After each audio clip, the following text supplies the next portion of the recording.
वंदे भारत, जय श्री कृष्ण। चिंता का विषय क्या?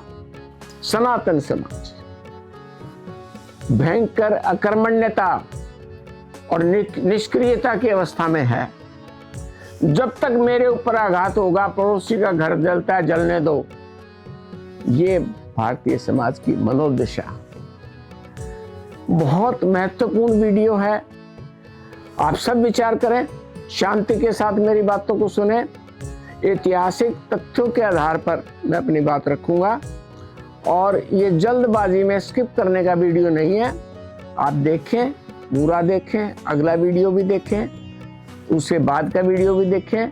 हे भारत, यहाँ पर भारत शब्द, भारत देश और अर्जुन को भगवान कृष्ण भारत कह रहे हैं। जब जब इस धरती पर धर्म की हानि होती है, मैं प्रकट होता हूँ। बीती सहस्रावधि या कहें बीते 1000 वर्षों से ये दुनिया बहुत भयंकर नरसंहारों में जी रही है। 11वीं सदी से भारत के अंदर जो कुछ हो रहा है, आप भारत के इतिहास के अंदर झांक लीजिए। किस प्रकार के सोमनाथ मंदिर की लूट से शुरू होकर के भारत औरंगजेब के कालखंड में पहुंचा, कैसे कैसे यहाँ पर दास वंश और खिलजी वंश, कैसे कैसे लोगों की सत्ता रही इस देश के ऊपर, ये आपको पता है। भारत के इतिहास में मैं ज्यादा नहीं जाऊंगा। दूसरी तरफ भारत से बाहर की दुनिया में क्या चला? यूरोप के व्यापारियों ने समुद्री जहाज बनाया, दुनिया के अंदर व्यापार करने के लिए निकले। लेकिन क्या उन्होंने केवल व्यापार किया? नहीं। दुनिया के कोने में जहां जहां भी वो गए, उन देशों को, उन समाजों को अपना गुलाम बनाया, जिसको हम उपनिवेशवाद के नाम से जानते हैं। हम भारत के लोग इसके भुगत भोगी हैं। पहले ईस्ट इंडिया कंपनी की सरकार और बाद में सीधी ब्रिटिश हुकूमत के हम गुलाम रहे। यह प्रश्न ये खड़ा होता है कि जब पूरी दुनिया का 1000 वर्ष की दुनिया का जो परिदृश्य है, उसमें मानवता का संहार हो रहा है, दुनिया के किसी न किसी कोने पर धर्म के नाम पर, रिलीजन के नाम पर, मजहब के नाम पर लड़ाइयां हो रही है। जिस प्रकार से भारत की धरती पर 5000 वर्ष पूर्व कुरुक्षेत्र के अंदर महाभारत का युद्ध हुआ, उसी प्रकार से पूरी दुनिया की धरती वो कुरुक्षेत्र का मैदान बनी हुई है और महाभारत का पूरी दुनिया में युद्ध चल रहा है। और हम जानते हैं मित्रों कि महाभारत का युद्ध सीधा सीधा धर्म की स्थापना के लिए लड़ा गया था। भगवान श्री कृष्ण का नियोजित था, उनकी योजना के अनुसार लड़ा गया था। और इसकी नौबत कब आई? इसकी नौबत जब आई, जब भगवान श्री कृष्ण ने दूत बन करके पांडवों के लिए कौरवों से केवल 5 गांव मांगे थे। 5 भाई, 5 पांडव, 1 भाई के लिए 1 गांव। तब दुर्योधन ने कहा था, सुई भर नोक की जमीन भी पांडवों को नहीं देने के लिए तैयार नहीं हूं, और महाभारत का युद्ध हुआ था। आज की दुनिया में राजनीति और धर्म, मजहब और रिलीजन के घालमेल से पूरी दुनिया गीध की दृष्टि से भारत के ऊपर मंडराई हुई है। कई मजहब के नाम पर दंगे हो रहे हैं, कई ईसाई मशीनें धर्म बदल रही हैं भारत के समाज का। अभी दिल्ली की घटना 10 नवंबर की 10-11 की बम ब्लास्ट हो गया, नरसंहार हो गया।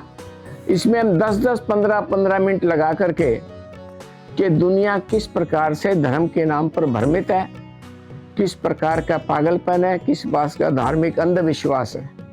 मैं भगवान श्री कृष्ण की बात इसलिए आपके सामने रख रहा हूं कि भारत का विचार एक है। जहां मारने की, संहार करने की, मौत के घाट उतारने की, आतंकवादी हमला करने की, वहां पर भारत क्या कहता है?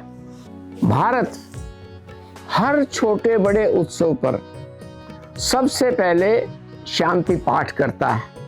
ओम देव शांति अंतरिक्ष शांति, पृथ्वी शांति, रापः शांति, औषधः शांति, वनस्पतः शांति, विश्वे देवा शांति, ब्रह्म शांति, सर्व शांति शांतिरेव शांति, सामा शांति रेधि। ओम शांति शांति शांति। हे प्रभु, त्रिभुवन में शांति करिए, जल में, थल में, गगन में, अंतरिक्ष में, अग्नि में, पवन में, वायु में, औषधियों में, वनस्पतियों में, उपवन में, सकल विश्व में, जड़ में, चेतन में शांति कीजिए। शांति राष्ट्र निर्माण के सृजन में, नगर में, ग्राम में, भवन में, जीव मात्र के तन में, मन में, जगत के कण कण में शांति कीजिए।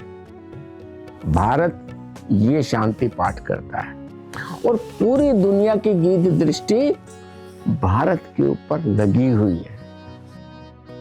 अब पीछे 900 सालों का इतिहास हम पीछे छोड़ दें तो 20वीं सदी का आरंभ पहले विश्व युद्ध से हुआ। मित्रों, 1918 में प्रथम विश्व युद्ध समाप्त हुआ। दुनिया में नए युग में प्रवेश किया। यूरोप, जो सदियों से दुनिया की राजनीति और व्यवस्था का केंद्र था, यूरोप अर्थात इंग्लैंड, जिसके राज में कभी सूर्य नहीं छिपता था, फ्रांस, जर्मनी, पुर्तगाल, यूरोप उसके शहर खंडरों में तब्दील हो गए। अर्थव्यवस्थाएं वहां की टूट गई।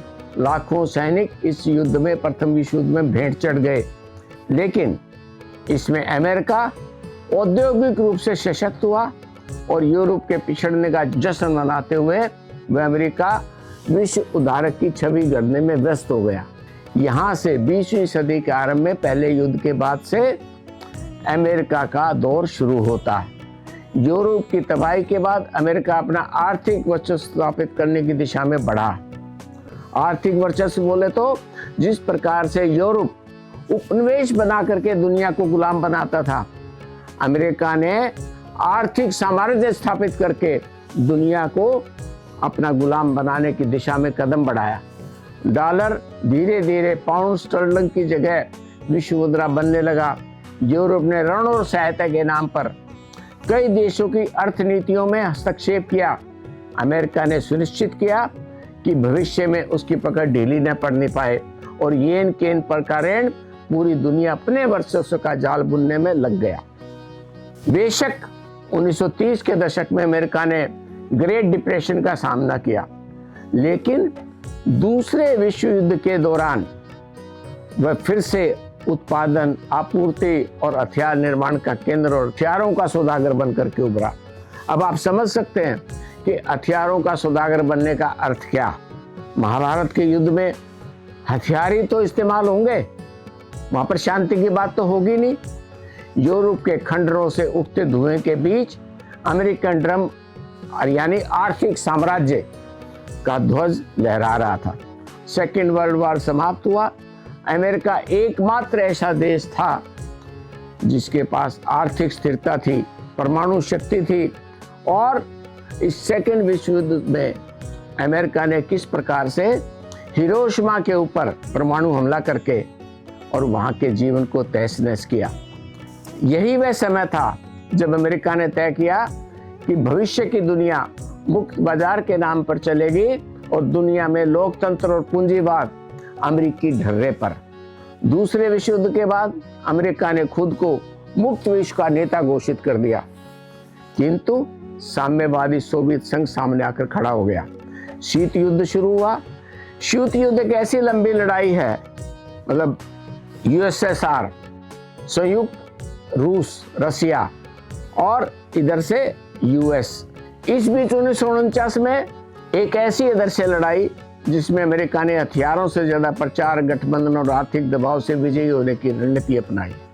इस बीच 1949 में नाटो गठबंधन हुआ। वही नाटो गठबंधन जिसका मेंबर बनने के नाम पर मेंबर बनने से रोकने के लिए अब रशिया ने यूक्रेन के ऊपर आक्रमण किया।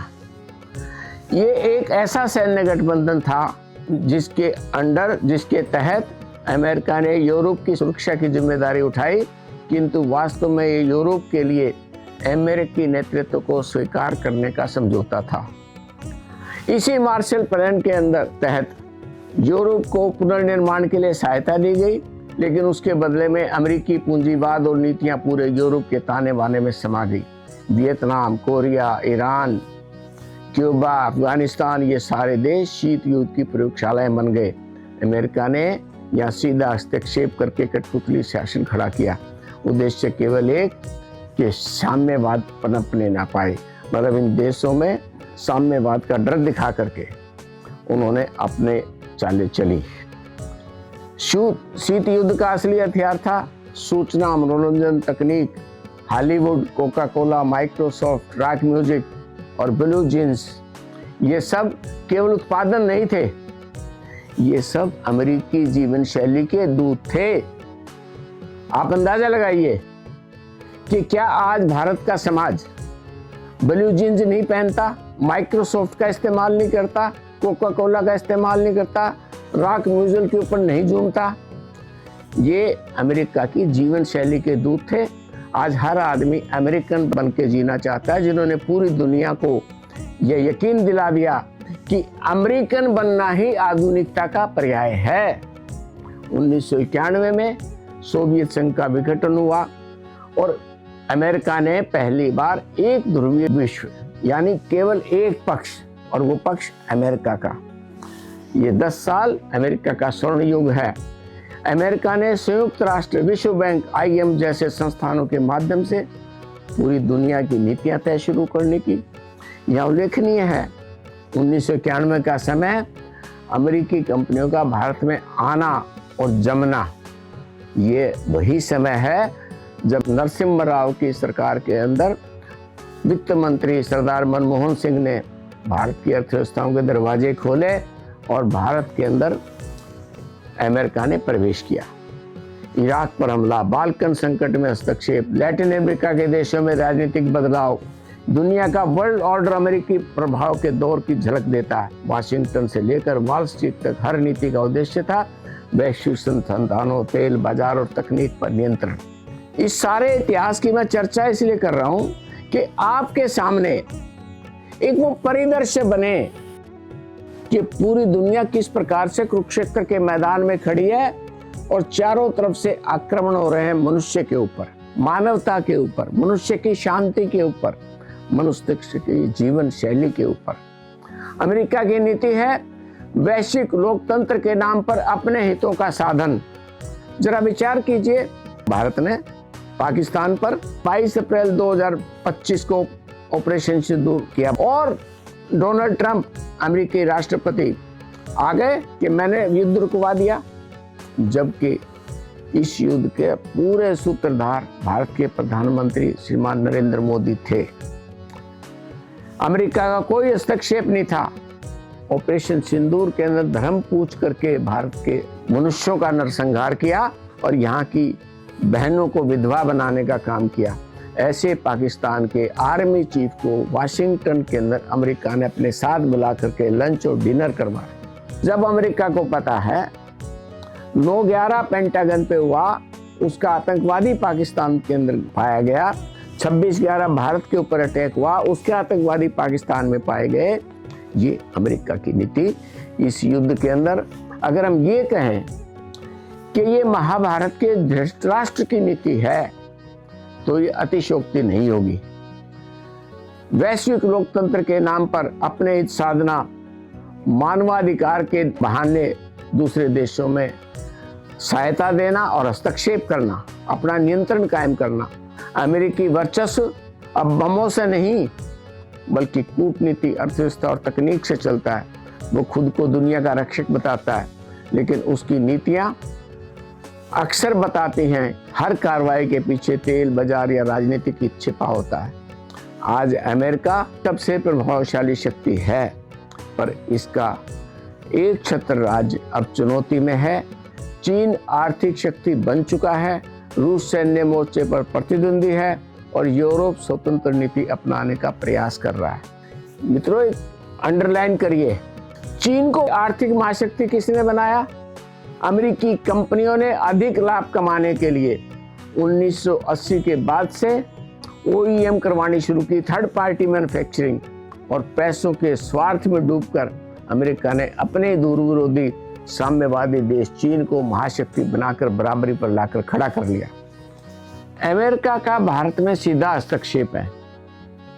1947 में आजाद होते ही याद करते चलिए कि लॉर्ड माउंटबेटन जून 1948 तक भारत के गवर्नर जनरल है, यानी राष्ट्रपति रहे।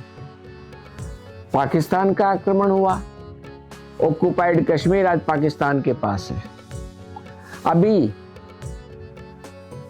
14 साल ही बीते थे कि चीन ने 1962 में आक्रमण कर दिया और हमारी बहुत बड़ी जमीन का हिस्सा हड़प के अपने पास रख लिया। पाकिस्तान ने सोचा कि भारत कमजोर है, अभी चीन ने हराया 1962 में, और अब मौका है कश्मीर को हथिया लो और भारत के अंदर इन्फिल्ट्रेशन कर लो, भारत के कुछ हिस्से को और अपने पाकिस्तान में बना लो। 1965 में अटैक कर दिया। इन 3 वर्षों में भारत की सेनाएं सशक्त हो चुकी थी। अमेरिकन पैटर्न टैंक और फाइटर जेट्स के दम पर पाकिस्तान ने आक्रमण किया और भारत ने मुंहतोड़ जवाब दिया। और उस युद्ध के अंदर भारत की सेनाओं ने इच्छोगिल नहर जो लाहौर के बाहर बहती है, जिस प्रकार से दिल्ली में जमुना बहती है, वहां जाकर के अपना डेरा जमाया। उस युद्ध की विजय भारत की सेनाओं के लिए मनोवैज्ञानिक बढ़त लेने का समय था। उसके 5 साल के बाद 1971 पूर्वी पाकिस्तान की वार हो गई। दिसंबर 1971 में भारत की सेनाओं ने पूर्वी पाकिस्तान पर विजय प्राप्त की, हजारों सैनिक बंदी बनाए और वो टेरिटरी अपने देश के अंदर मिलाने की बजाय स्वतंत्र बांग्लादेश का निर्माण हुआ। 1971 के बाद कभी भी पाकिस्तान ने भारत को शांति से नहीं बैठने दिया और तब से लेकर आज तक कभी कारगिल, कभी आतंकवाद, कभी कश्मीर का आतंकवाद, कभी पाकिस्तान का आतंकवाद, कभी खालिस्तान के नाम पर भारत के सिख समाज को गुमराह करने का काम। दुनिया का कौन सा ऐसा ताना बाना है जो भारत को तोड़ने के लिए पाकिस्तान ने नहीं बुना। और इधर से भारतीय समाज अंग्रेजी मीडियम और जीन्स पहनने के फेर में अमेरिका के साए में है। मित्रों, दुनिया का कोई भी विचार या कोई भी भाषा या कोई भी संस्कृति भारत उसको खराब नहीं मानता, लेकिन एक चीज तो माननी पड़ेगी, जिस की बातों में आकर के या उनकी गलत व्याख्या करके, जिसको हम धार्मिक उन्माद कहते हैं, अगर किसी दूसरे के जीवन के ऊपर अत्याचार करे, अनाचार करे, व्यभिचार करे, आतंकवाद करे, उसकी जानलेवा बने, उसकी हिंसक बातें करे, ये कतई स्वीकार्य नहीं। और क्योंकि धर्म की बात केवल भारत की धरती पर हुई है, इसलिए जो वैश्विक महाभारत है, जो पूरा विश्व कुरुक्षेत्र का मैदान बना हुआ है, एक तरफ पूरी दुनिया है साम्यवाद भारत का विरोधी, पूंजीवाद भारत का विरोधी, आर्थिक पूंजीवाद भारत का विरोधी, और रिलीजन और मजहब को मानने वाले लोग भारत के विरोधी। इतनी बड़ी सेना और उसके सामने एक छोटा सा सनातन भारत पांडव बन के खड़ा है। ये भगवान कृष्ण चाहते हैं कि वर्तमान भारत इन परिस्थितियों का आकलन लगाना शुरू करे। मैंने आपके सामने जो इतिहास रखा अपने इष्ट के कहने पर, उसका उद्देश्य भी यही था ताकि आपके मस्तिष्क के तारों को उन परिस्थितियों के साथ जोड़ सकूं, उन हालात के साथ, उन ऐतिहासिक तथ्यों के साथ जोड़ सकूं कि आपके मन के अंदर, आपके विचार के अंदर, आपके मस्तिष्क के अंदर ये संदेश बैठ जाए कि ये जो योगेश्वर श्री कृष्ण का शिष्य आपके सामने बैठ करके आपको बता रहा है, वो विशुद्ध रूप से इतिहास है, विशुद्ध रूप से वर्तमान की वास्तविक परिस्थितियां हैं। इसमें किसी भी प्रकार का कोई तड़का नहीं है। अब इन परिस्थितियों से दुनिया निकलेगी और निकालेगा भी भारत। किंतु परेशानी कहाँ है? परेशानी यहाँ है कि भारत का समाज, सनातन समाज बोले, हिंदू समाज बोले, जैन समाज बोले, सिख समाज बोले, कुछ भी बोले, जितने विचार भारत की धरती के ऊपर विकसित हुए वो सब सनातन के विचार। कोई भी मतभेद नहीं है, देखने को भी नहीं है। ना बुद्धिज्म में कोई परेशानी है, ना जैनिज्म में कोई परेशानी है, ना सिखिज्म में कोई परेशानी है। भारत की धरती के विचार है। सब नैसर्गिक विज्ञान के अनुगामी है, सब लॉ ऑफ नेचर को मानते हैं। रेमेडी भारत के पास है। भारत पांडव है और भारत एज ए राष्ट्र अर्जुन है। अर्जुन के हाथ में गांडीव है, विचार में भगवान श्री कृष्ण है। किंतु अभी भारत अर्थात अर्जुन मानसिक अवसाद में है। वो अभी ये सोच रहा है कि ये सामने जो खड़े हैं ये मेरे अपने हैं। भारत का मुस्लिम समाज, हिंदू मन कर्म वचन से सोचता है कि ये मेरा अपना है। वो किसी को प्राय मानता ही नहीं है। मैं इनको कैसा संहार करूं, इनका विरोधी कैसे हो जाऊं? ये दृष्टि भारत की। अपनी कमजोरी को भी समझना पड़ेगा, विश्व के हालात को भी समझना पड़ेगा, तब हम इस महाभारत के युद्ध के अंदर विजय तो निश्चित होगी। अगर उनको विजयी होना होता तो अब तक हो जाते। मैं आपके बीच में योगी श्री कृष्ण का संदेश लेकर के उपस्थित नहीं होता। अगले एपिसोड में फिर मिलते हैं। नमस्कार, वंदे भारत, जय श्री कृष्ण।